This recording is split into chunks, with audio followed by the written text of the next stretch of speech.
Jebaleko. Kale oli bulungi. Amanya gange Emma. Enamba esimu eno njijje ku mukyala.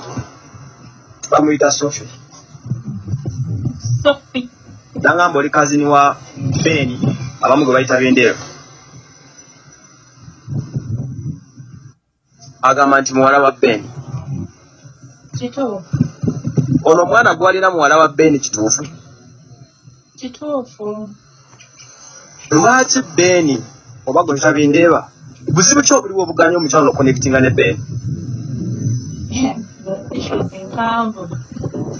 Ebirala zoogerako.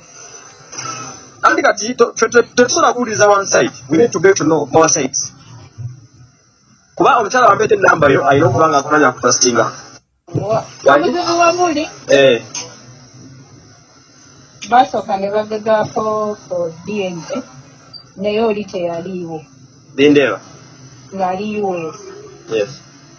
Kati wabe US, brother we. Kone email naye ng'ali so arrogant nga bw'okiwulira.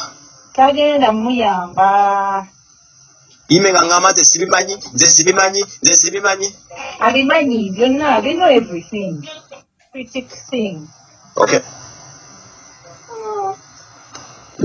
Kale tuyanza nnyo. Ageza yali agenda okukolako. I think from that one they have made. Baagala taata songa alina okuteeka samples ku nnyonyi. Yes. Kati wateka samples ku oti yaziteekako most likely. Kati bo bagamba bwebaddamu oba ne bamuyitako. Yes. Naye that time omwana yali agenda tuula P7. Naye nga ye by that time she was ready to do that DNA. Era ne nayogerako naye sometimes nakugamba she's ready to do that DNA. Omukyala omwami? Omukyala. Yes. Naye bakola ki?